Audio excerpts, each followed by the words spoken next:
Olá!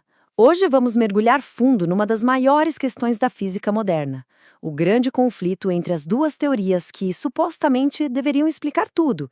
E para nos guiar nessa jornada, vamos usar três vozes, três perspectivas completamente diferentes.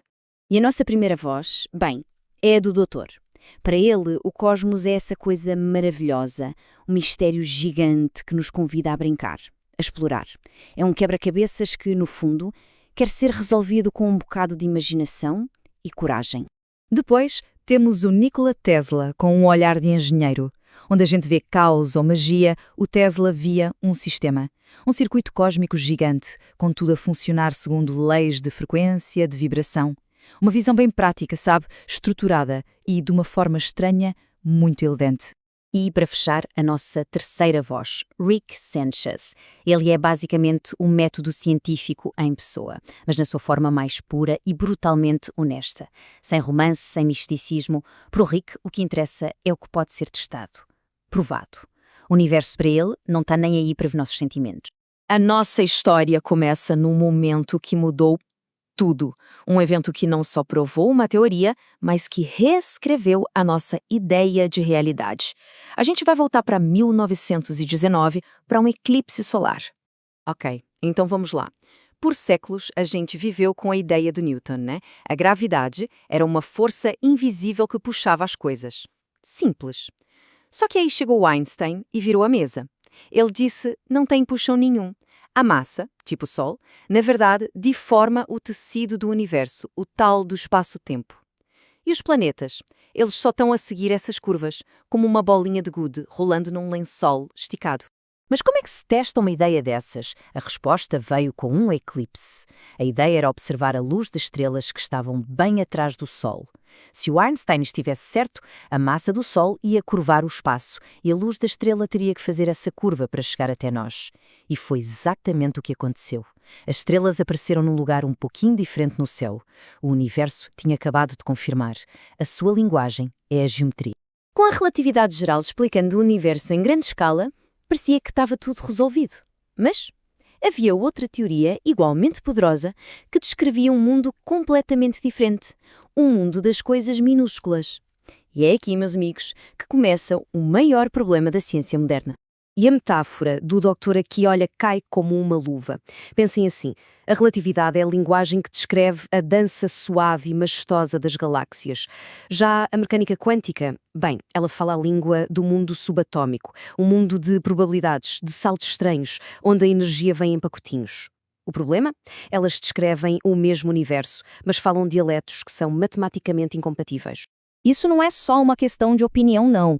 Como o Rick diria, o problema é bem objetivo. As duas teorias simplesmente odeiam-se, matematicamente falando. Quando a gente tenta usar as equações da relatividade para descrever o que acontece dentro de um buraco negro, um lugar com muita massa num espaço minúsculo, a matemática simplesmente quebra. Os cálculos dão infinito. E em física, infinito é o universo a dizer, a tua teoria está errada, tenta de novo. E aqui está o resumo do abismo. De um lado, um universo suave, contínuo, previsível. Do outro, um universo granulado, probabilístico, onde nada é certo. Como é que essas duas coisas podem ser verdade ao mesmo tempo?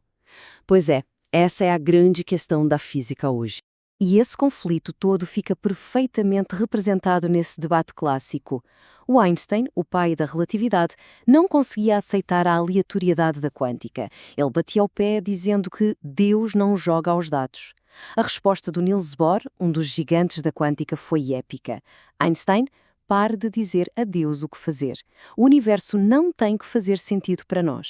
Mas e se a gente estiver a fazer a pergunta errada? É aqui que a visão do Nikola Tesla entra em cena, com uma abordagem que não tem a ver com geometria nem com probabilidades, mas sim com energia e engenharia. Olha, quando o Tesla falava em vibração, não era nada místico, tá?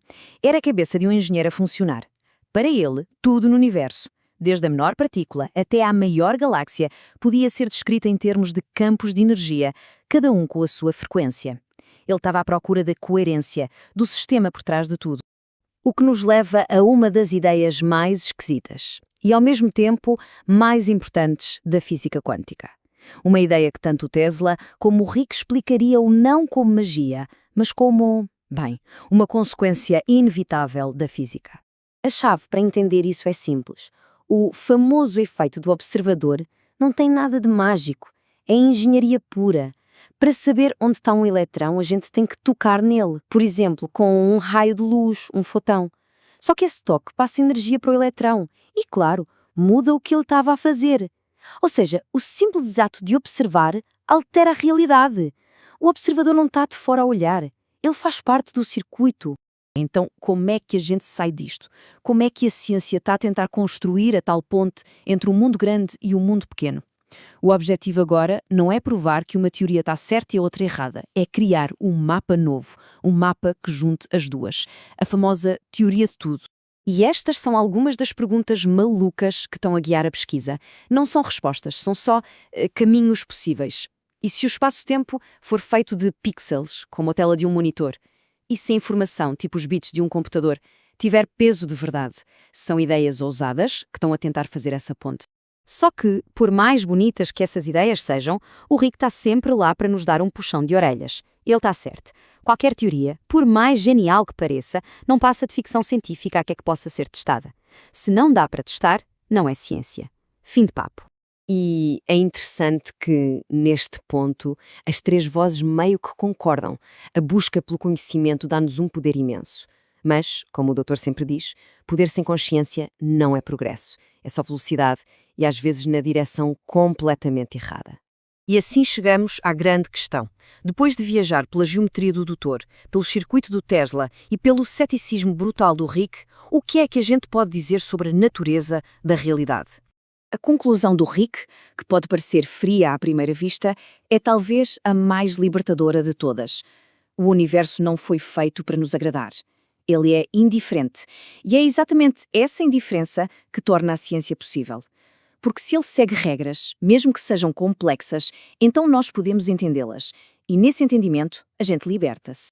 E a gente termina com a pergunta do doutor, que na verdade não é um fim, mas sim um convite. A ciência não é um lugar onde se chega, é uma viagem. Cada resposta só nos dá perguntas ainda melhores. A busca continua. E a viagem? Bem, ela está apenas a começar.